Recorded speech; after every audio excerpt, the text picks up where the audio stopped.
नमस्कार, मैं हूं श्वेता। देख रहे हैं आज तक। नरेंद्र मोदी ने चुनाव जीतने के बाद ऐलान किया था अच्छे दिन आ गए, लेकिन एक महीना खत्म होते होते उन्हें अपने ब्लॉग में यह लिखना पड़ा कि बाकी लोगों को तो 100 दिन का हनीमून पीरियड मिलता था, मेरी सरकार को ऐसा कुछ नसीब नहीं हुआ। तो चलिए हम नरेंद्र मोदी की सरकार के पहले 30 दिनों पर श्वेत पत्र पेश करें, देखें इस सरकार ने क्या क्या किया है, क्या क्या गुंजाइश अभी बाकी है और आने वाले दिनों के लिए संकेत कैसे हैं। अच्छा है तो आपके आशीर्वाद के कारण, आपकी शिक्षा दीक्षा के कारण कमी रह गई तो मेरी जिम्मेवारी होगी, इस विश्वास के साथ जा रहा हूं।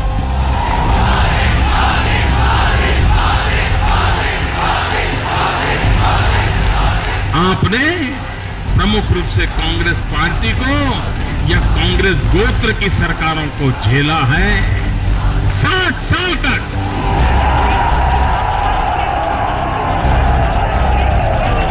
मैं ज्यादा नहीं मांग रहा हूं, उन्होंने 60 साल में जो बर्बादी लाई है, मैं 60 महीने में देश को उससे बाहर निकालने का इरादा लेकर के आया। भारत माता की वंदे।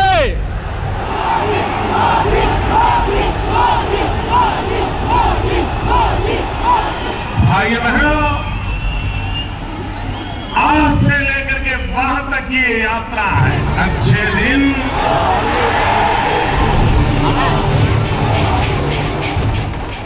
अच्छे दिनों के वादों के साथ नरेंद्र मोदी ने जनता के दिल पर सीधी दस्तक दी, तो जनता ने दिल्ली की गद्दी नरेंद्र मोदी को सौंप दी। भाइयों बहनों, मैं आप सबको हृदय से धन्यवाद करता हूं।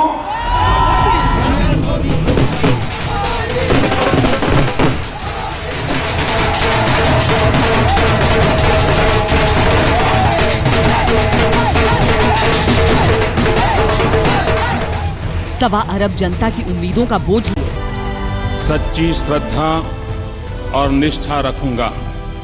संसद में पहला कदम रखने से पहले नरेंद्र मोदी ने चौखट पर सिर झुकाया, तो ये संकेत साफ हो गया कि लोकतंत्र का एक नया अध्याय शुरू हो गया है। प्रधानमंत्री के रूप में अपने कर्तव्यों का नरेंद्र मोदी ने देश की तकदीर बदलने के लिए लोगों से बस 60 महीने का वक्त मांगा था। 1 महीना बीत चुका, 59 महीने अब बाकी हैं, लेकिन 1 महीने का एक एक दिन कई कई सवाल लेकर आया। नरेंद्र मोदी के इरादे फिर भी पक्के रहे और साफ तौर पर हम ये कह सकते हैं कि 1 महीना बस ट्रेलर था, 59 महीनों की पिक्चर अभी बाकी है।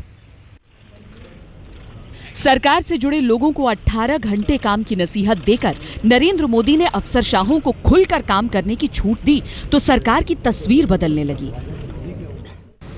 सरकार के 1 महीने के रिपोर्ट कार्ड पर अगर नजर डालें तो सरकार अपनी प्राथमिकताओं के हिसाब से ही चली है। सरकार की प्राथमिकता में शामिल था काले धन को वापस लेकर आना, तो इसीलिए एसआईटी का गठन किया गया है काले धन के लिए। इसके अलावा गंगा सरकार की प्राथमिकता में शामिल थी और इसके लिए गंगा एक्शन प्लान बनाया गया है। इसके अलावा मिनिमम गवर्नमेंट मैक्सिमम गवर्नेंस की बात मोदी बार बार करते हैं और इसीलिए एक छोटा मंत्रिमंडल तैयार किया गया है। मंत्रालयों से 100 दिन के काम का प्लान मांगा गया है। परिवारवाद दूर करना मोदी के एजेंडे पर है और इस लिहाज से सभी को यह फरमान जारी किया गया है कि सगे संबंधियों की जो नियुक्ति है वो न की जाए। साथ ही आपको बता दें कि सीधी जवाबदेही तय करने के लिए मंत्रियों के समूह की जो व्यवस्था है उसे भी खत्म कर दिया गया है। नरेंद्र मोदी ने कई बार खुद को वर्कaholic यानी काम में डूबा रहने वाला बताया, तो मंत्रियों को भी यह मंत्र दिया कि वो अपने हर पल का इस्तेमाल जनता की भलाई के लिए करें। 1 महीने के अंदर असर दिखने भी लगा। क्या किसी ने कभी सोचा था कि कोई प्रधानमंत्री आते ही कहेगा कि अपने सगे संबंधियों को दूर रखो अपने सारे लोगों से? क्या किसी को ऐसा लगता था कि सवेरे 9 बजे काम शुरू हो जाएगा सरकारी दफ्तरों में? हमने तो वो हाल देखा है कि यहाँ सेंट्रल सेक्रेटेरिएट के बाहर लॉन में सैकड़ों लोग पसरे रहते थे, जाड़े के दिनों में सिर्फ कोट टंगे रहते थे।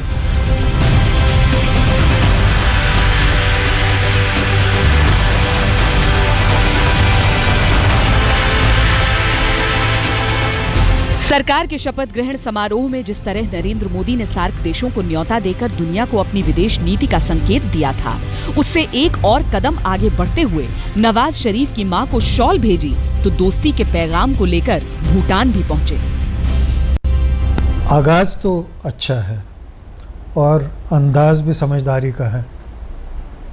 विदेश नीति में नॉर्मली सरप्राइजेज नहीं होती और ना ही आउट ऑफ द बॉक्स ज़्यादा जाया जाता है, पर मोदी सरकार ने आते ही कुछ ऐसा किया है कि जिससे ना सिर्फ पड़ोसी मुल्कों में, देश के अंदर तो खैर वाह हुई, पड़ोसी मुल्कों ने भी इसको सराहा और अंतर्राष्ट्रीय तरीके पे भी इसकी प्रशंसा की गई। लेकिन अभी नरेंद्र मोदी का सबसे कड़ा इम्तिहान बाकी था, आर्थिक मोर्चे पर देश को आगे ले जाने का। नरेंद्र मोदी ने कड़े फैसले लेने का ऐलान किया। भारत की आर्थिक स्थिति अच्छी बनाने के लिए, इस संकटों से देश को बाहर निकालने के लिए कुछ कड़वे निर्णय करने चाहिए। रेल मंत्री सदानंद गौड़ा ने रेल बजट से पहले रेल के यात्री किराया और माल भाड़ा किराए में बढ़ोतरी का ऐलान किया तो आने वाले वक्त में महंगाई और बढ़ने की आशंका ने दस्तक दी।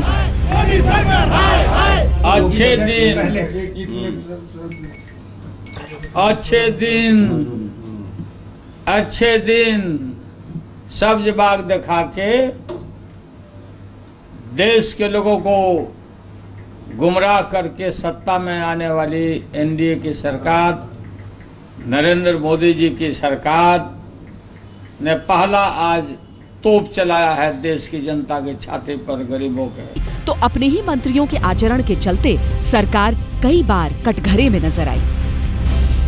अब इराक की जो क्राइसिस है उसमें ना इराक हैंडल कर पा रहा है ना यूएसए हैंडल कर पा रहा है उसको, तो इंडिया काफ़ी दूर बैठा हुआ है और इंडिया के स्टेक्स लिमिटेड हैं ऑयल पे और अपने नागरिकों के ऊपर। तो इसमें एक समझदारी का काम यही है कि डिप्लोमेटिक तरीके से जो कुछ भी बन पड़ता है वो करें। सरकार के खाते में एक के बाद एक कई विवाद भी जुड़ते चले गए।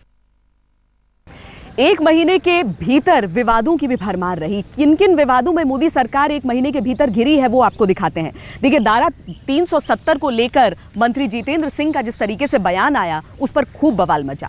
इसके अलावा स्मृति ईरानी की शिक्षा पर सवाल उठे। राज्यपालों से जो इस्तीफा मांगा गया उसकी आलोचना खूब की गई।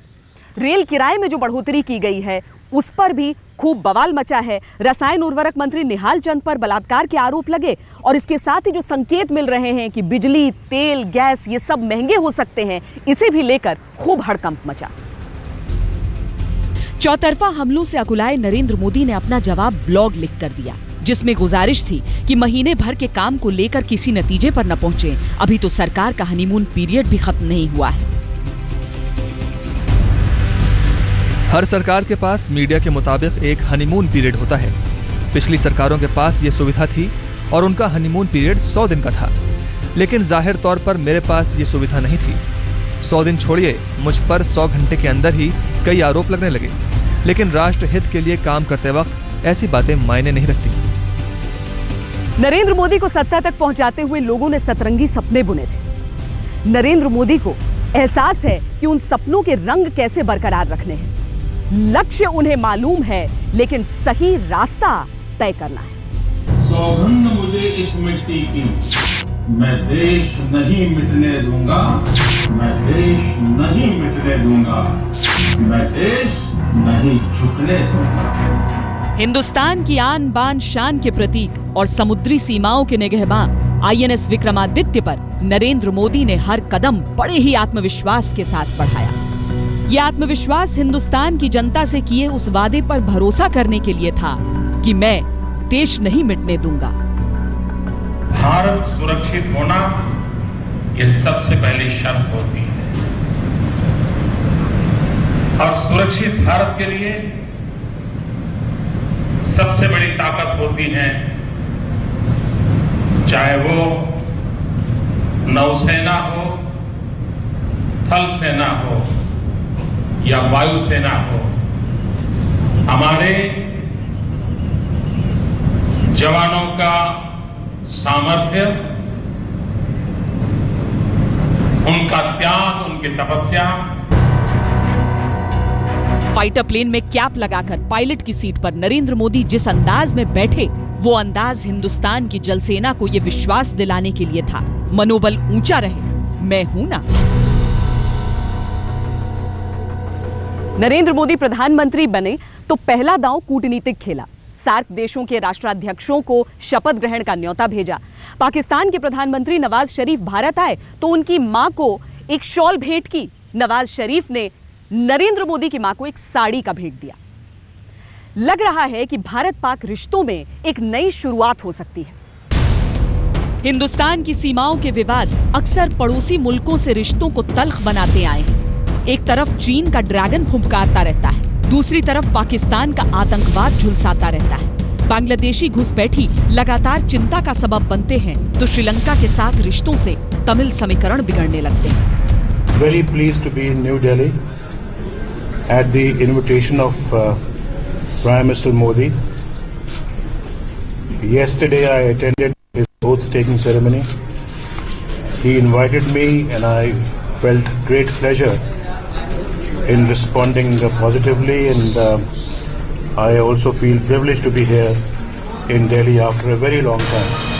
28 मई 2014 सरकार बनने के अगले ही दिन मोदी ने कैबिनेट की मीटिंग बुलाई और देश को अच्छे दिनों की पहली किश्त सौंप दी।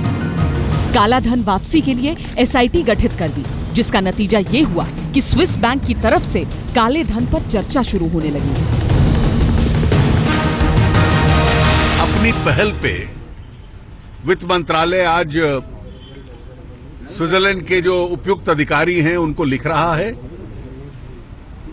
कि इसकी प्रक्रिया क्या होगी, ताकि ये जो सहयोग की भूमिका है स्विट्जरलैंड और भारत के बीच में इन जानकारियां प्राप्त करने के लिए उसको आगे बढ़ाया जा सके। न मुझे किसी ने भेजा है, न मैं यहाँ आया हूँ, मुझे तो माँ गंगा ने बुलाया है। काले धन की वापसी के रास्ते खुले तो मोदी ने गंगा की सफाई के लिए अलग मंत्रालय ही बना दिया। ये उस वादे को पूरा करने की तरफ पहला कदम है जो उन्होंने माँ गंगा के तट पर खड़े होकर खुद माँ गंगा से किया था। मंत्रालय की कमान उमा भारती को सौंपी गई। उमा भारती ने सचिवों का समूह बनाकर काम में तेजी लाने के संकेत भी दे दिए। एक जो बात सामने आ रही है, हमारी सरकार और हमारे प्रधानमंत्री और हमारा मंत्रालय गंगा जी की अविरलता और निर्मलता के लिए प्रतिबद्ध है। मोदी ने अपने सख्त तेवर तो तभी दिखा दिए जब बहुमत के बावजूद ये तय कर लिया कि उनके मंत्रिमंडल का आकार छोटा होगा। जहां मनमोहन सिंह के राज में 51 विभागों के लिए 68 मंत्री काम कर रहे थे, वहीं मोदी ने 52 विभागों के लिए सिर्फ 45 मंत्री रखे। अपने तेवरों से नरेंद्र मोदी ये बार बार कहते रहते हैं कि उन्हें जनता से किए गए वादों के मुताबिक काम चाहिए और तय वक्त के अंदर काम चाहिए। लिहाजा महंगाई पर जब हाय तौबा शुरू हुई तो उन्होंने संबंधित मंत्रियों से महंगाई पर प्रेजेंटेशन देने को कहा। आंतरिक मोर्चे पर देश को मजबूत करने के लिए जरूरी कदम उठाने के साथ साथ नरेंद्र मोदी ने अपनी पहली विदेश यात्रा पर भूटान जाकर ये संकेत भी दिए कि पड़ोसियों से वो अच्छे रिश्ते रखना चाहते हैं। नरेंद्र मोदी ने विदेश मंत्री सुषमा स्वराज, गृह मंत्री राजनाथ सिंह, राष्ट्रीय सुरक्षा सलाहकार अजीत डोभाल की मीटिंग बुलाई और हर जरूरी कदम उठाने को कहा। जो काम ऐसे समय में सरकार को करना चाहिए, केवल वो काम नहीं, उससे कहीं ज्यादा आगे बढ़कर हम लोग इस प्रयास में लगे हैं कि हमारा एक एक व्यक्ति सुरक्षित भारत लौटे। और मैंने ये भी कहा है कि उनसे मेरी केवल 2 इल्तजा हैं, 2 ही अनुरोध हैं। एक, वो भगवान से दुआ करें, वाहिगुरु से रहमत मांगे, और दूसरा, हम पे भरोसा करें और धीरज रखें। 1 महीने में नरेंद्र मोदी ने यह झलक दिखाने की कोशिश की है कि वो अगले 59 महीनों में कैसे काम करने वाले हैं। नरेंद्र मोदी को अच्छी तरह मालूम है कि चुनौतियां अभी और बढ़ेंगी, फैसला लेना और मुश्किल होगा, मुश्किलें और भी आएंगी, लेकिन मोदी को ये भी मालूम है कि अगर जनता का साथ, भरोसा और विश्वास बना रहा तो सब कुछ ठीक रहेगा, शायद अच्छे दिनों के वादों की तरह। नरेंद्र मोदी को सत्ता में आए सिर्फ 1 महीने का वक्त बीता है, लेकिन लोगों की उम्मीदें बहुत ज्यादा हैं। मोदी को मालूम है कि इन उम्मीदों पर खरा उतरना उनका सबसे बड़ा इम्तिहान है।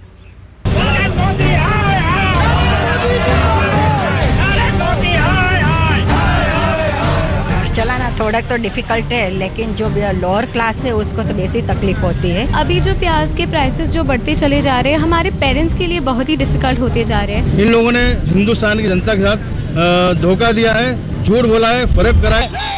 मोदी के लिए सबसे बड़ी मुसीबत है पहले से ही महंगाई की मार से त्रस्त जनता को इससे निजात दिलाना। जिस बनारस से जीतकर मोदी प्रधानमंत्री बने, उसी बनारस ने मोदी से अपनी नाराजगी खुलेआम जाहिर कर दी और महंगाई की आग में उन्हीं के पुतले फूंक दिए।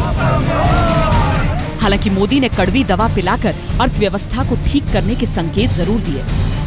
भारत की आर्थिक स्थिति अच्छी बनाने के लिए, इस संकटों से देश को बाहर निकालने के लिए कुछ कड़वे निर्णय करने चाहिए कि नहीं करने चाहिए।